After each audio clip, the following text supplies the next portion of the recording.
గల్ఫ్లో తాను పడుతున్న కష్టాల నుంచి గట్టెక్కించాలని మరో తెలుగు యువకుడు సెల్ఫీ వీడియో ద్వారా కోరాడు. రాజన్న సిరిసిల్ల జిల్లాకు చెందిన ఇమ్రాన్ నెల క్రితం సౌదీ అరేబియా వెళ్లాడు. అక్కడ చెప్పిన పని కాకుండా మరో పని చేస్తున్నారని, తనకు ఆరోగ్యం బాగాలేదని కన్నీళ్లు పెట్టుకున్నాడు. ఇంటికి పంపించకుండా యజమానులు తను కొడుతున్నారని, సీఎం రేవంత్ సాయం చేయకపోతే చనిపోతానని ఆవేదన వ్యక్తం చేశాడు. నా పేరు ఇమ్రాన్ అన్న. నాది సిరిసిల్ల అన్న. నెల కింద సౌదీ వచ్చినాక సర్జరీ అన్న పైల్స్ ఇక్కడ హెల్త్ మొత్తం ఖరాబ్ అయిందన్న. ఇంటికి పంపలేరన్న, కొడుతురన్న, నన్ను బెదిరిస్తురన్న. నాకు సౌదీ దమ్మం అల్ఖోబర్ పిన్నె సూపర్ మార్కెట్లో పని కోసం వచ్చిన అన్న. నా హెల్త్ బాగాలేదన్న, ఇంటికి పంపలేరన్న. నెల రోజులు అన్నం తినలేదన్న, మొత్తానికి చక్కగా నేను అన్న. నా హెల్త్ మొత్తానికి మంచి లేదన్న. నాకు సౌదీ అన్న నాకు ప్లీజ్ హెల్ప్ అయ్యారన్న. రేవంత్ రెడ్డి అన్న ప్లీజ్ అన్న నాకు హెల్ప్ అయ్యన్న. అన్న ఆదేశిన అన్న ప్లీజ్ అన్న హెల్ప్ అయ్యన్న.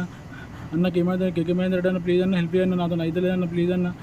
అన్న ఒక 2-3 రోజులు చూసి నాతో హెల్ప్ కాకుండా చచ్చిపోతాను నేను. ప్లీజ్ అన్న కాలు మొక్కుతా అన్న. ప్లీజ్ అన్న హెల్ప్ అయ్యారన్న. అన్న ప్లీజ్ అన్న